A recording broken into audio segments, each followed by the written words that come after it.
You can block them, erase the photos, delete the messages, cut all physical ties, and still feel them everywhere. In your chest when you wake up, in the silence between songs, in the way your breath catches when someone says their name. Why? Because attachment doesn't live in your phone. It lives in your psyche.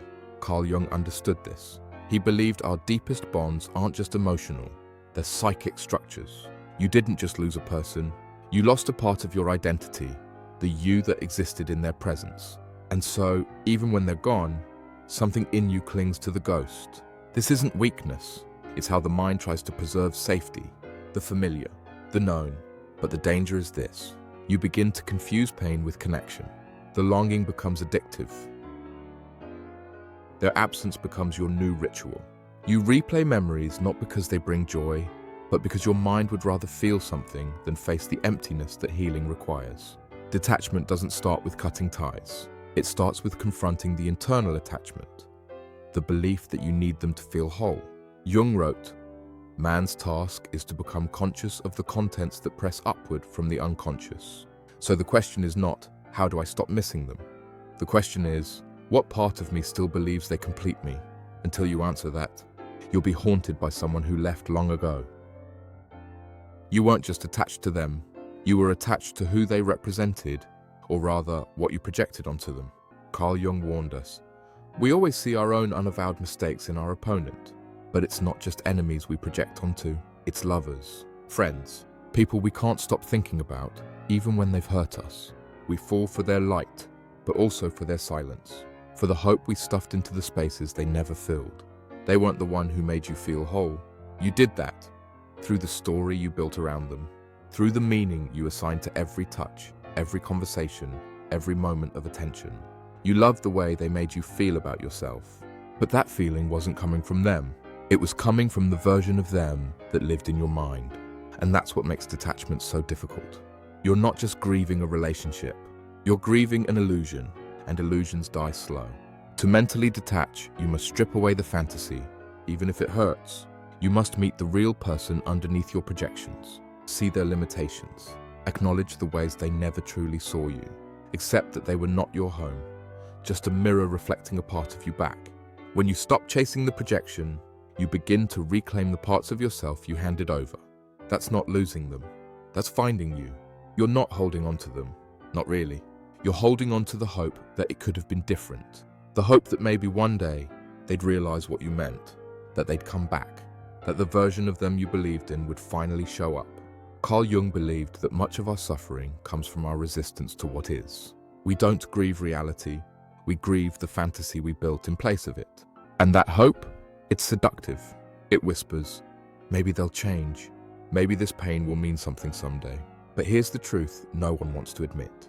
Hope can be a cage when it keeps you tied to someone who already let go, when it stops you from healing, when it keeps you spiritually starving, waiting for breadcrumbs that may never come.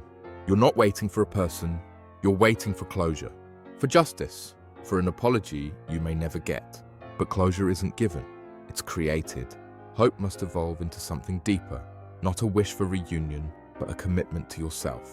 To no longer abandon yourself for someone who abandoned you. To stop reopening a wound just to check if it still bleeds. To recognize that the version of them you loved was only real in your mind. And that doesn't make you foolish, it makes you human. But now it's time to let the fantasy go, because healing begins when hope stops waiting and starts walking away. Detachment is hard not because they were perfect, but because somewhere along the way, you stopped being separate from them.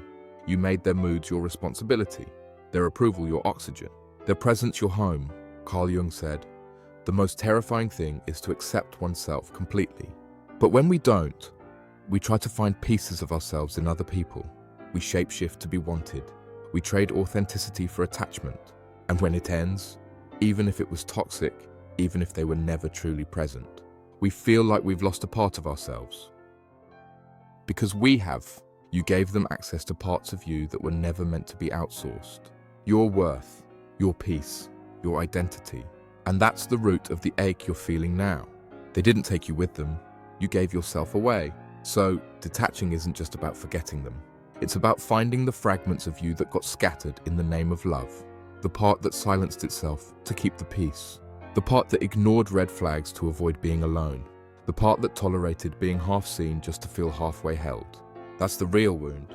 Not losing them, but losing yourself in them. To detach is to reclaim.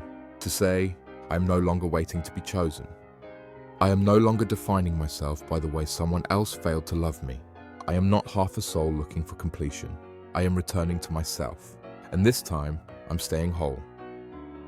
You think you miss them, but sometimes the ache runs deeper than that. Sometimes you miss you, the version of yourself that existed in their presence.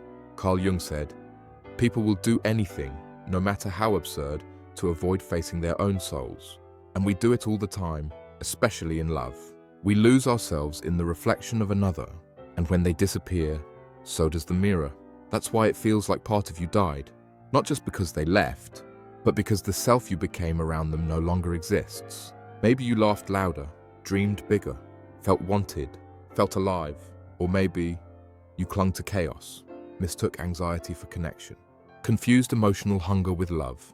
Either way, that version of you is now a ghost, and part of detaching is mourning them too.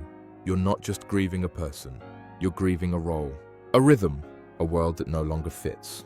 And if you're not careful, you'll try to get it back, even if it hurts you, even if they were never truly yours, even if it was all built on borrowed time.